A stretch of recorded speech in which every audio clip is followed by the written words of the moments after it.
Simbahon Ako, si Diyos, angay Nga. simbaos mga tanan. nganong i-Diyos man ka. Ako ang Diyos gumikan kay sa nakasulat gyud diha sa Juan kapitulo 4 bersikulo 23-24, ang Diyos nga amahan nga kamatuoran na espiritu. Ako na ko espiritu. Ikaw na. Okay, magandang hapon sa inyong lahat, mga followers, mga kaibigan, at sa mga kasamahan ko diyan. So, ngayon, gagawa na po tayo ng video. May i-expose naman tayong mali na ating nahanap sa Facebook.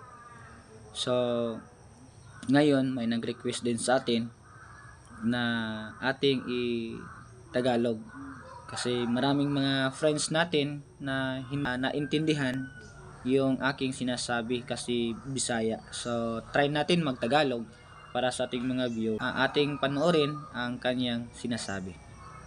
Simbahon Ako, si Diyos, angay Nga. simbaos mga tanan. nganong i-Diyos man ka. Ako ang Diyos gumikan kay sa nakasulat gyud diha sa Juan kapitulo 4 bersikulo 23-24, ang Diyos nga amahan nga kamatuoran na espiritu. Ako na ko espiritu. Ikaw na. So ngayon nakita natin ang video, mga kaibigan. So may nag-interview sa kanya, may nagtanong sa kanya na siya ba raw ay Diyos. So ang sagot niya, siya ang Diyos. So may binasa siya sa Matthew chapter John chapter 4 about sa Diyos Espiritu. Kasi sabi niya kasi may espiritu siya. Yun pa lang, no, kung ating makikita na ang kanyang sinasabi ay bakit siya naging Diyos, kasi may espiritu. Pa ng tao, may espiritu. O kung ating babasahin yung 1 Thessalonians chapter 5 verse 23, may spirit, body, and soul. So lahat tayo may espiritu at may kaluluwa at may katawan. Okay? So yun pa lang yung statement na sinabi ng isang tao na nag-claim na siya ay Diyos nang dahil sa mababaw na rason na siya ay may espiritu kaya siya naging Diyos. So mali po 'yon, no? Yes, tama, ang Diyos ay espiritu.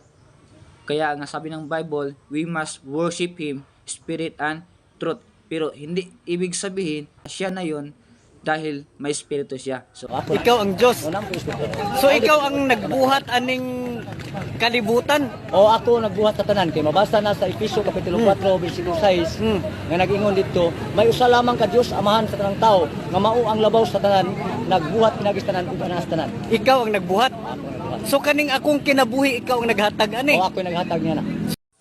So, ating ding nakikita yung video niya na siya ay nag-claim, no? Siya ay nag-claim na isang Diyos.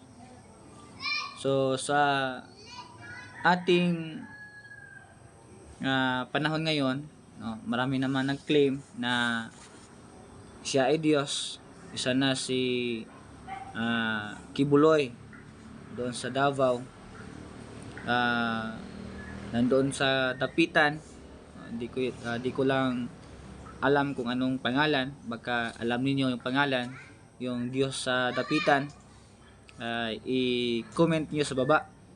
So marami talagang mga tao na nag-claim na sila ang Diyos.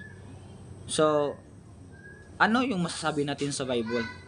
Okay, so ito yung masasabi natin sa Bible sa Matthew chapter 24 verse 11 then verse 24. Sabi ng Bible sa Matthew chapter 24 verse 11, and many false prophets shall rise and shall deceive many. So maraming mga mini na mga propita or mali na pagtuturo na lalabas.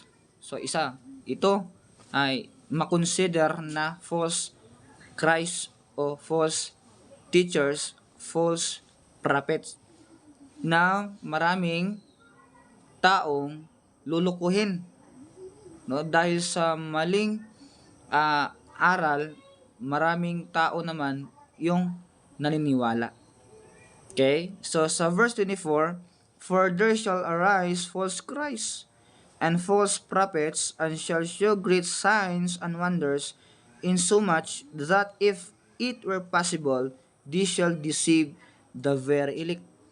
So sa atin ngayon panahon, alam nyo ba mga kaibigan na sa araw na ito or sa ating generasyon ay last na tayo. Okay? So last generation na tayo. So anytime si Jesus Christ ay pwede nang babalik. So yun ang tawag na rapture. Or pwede naman tayong mamamatay.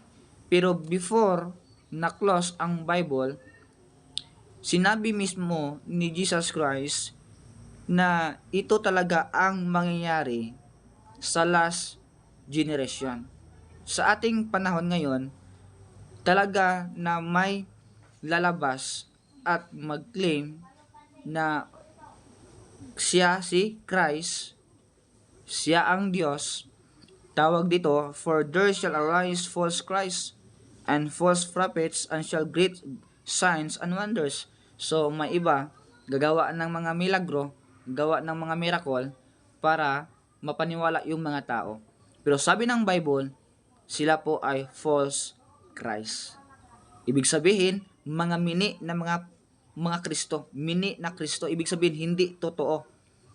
No, so wag kayong magpaloko sa mga taong nag-claim na sila si Kristo or sila ang Diyos. So, makikita natin na siya raw ang naglikha sa atin. No? So, kung ating babasahin, hindi naman sa binabash ko yung mukha niya. Pero according sa Genesis chapter 1 verse 26, no? Ikaw ba ay papayag na yung mukha mo ay maging tulad ng mukha niya?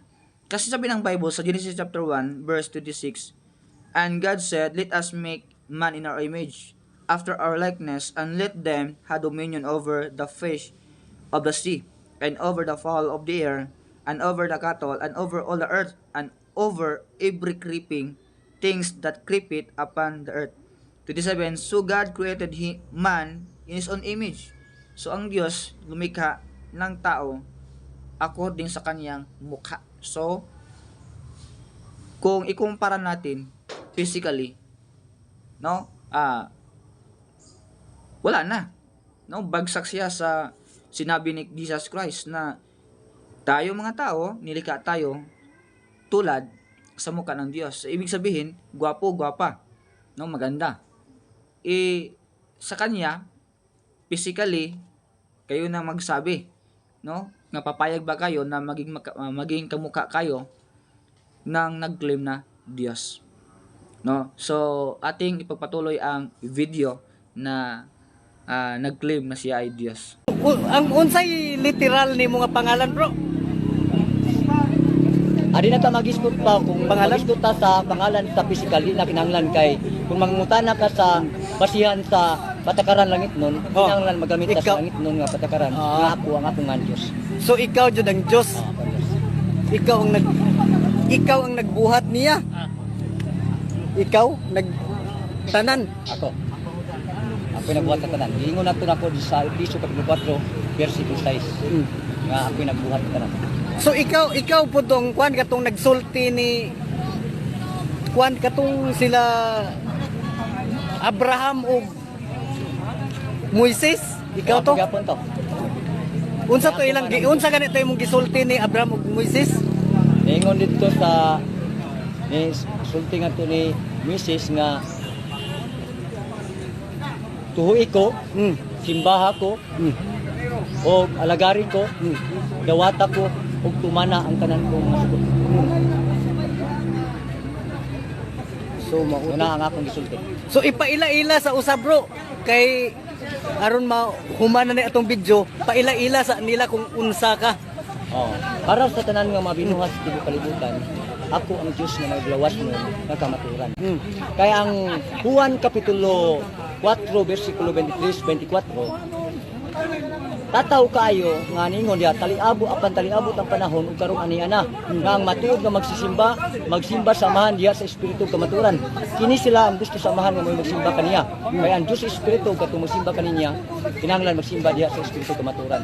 Ako gid ang kamaturan nga Dios gumikan kay espiritu man ko, namo espiritu. Kani nga sulti ug may puyo ug lawas. Okay. Oh, mo nga ako gid ang Dios nga kamaturan.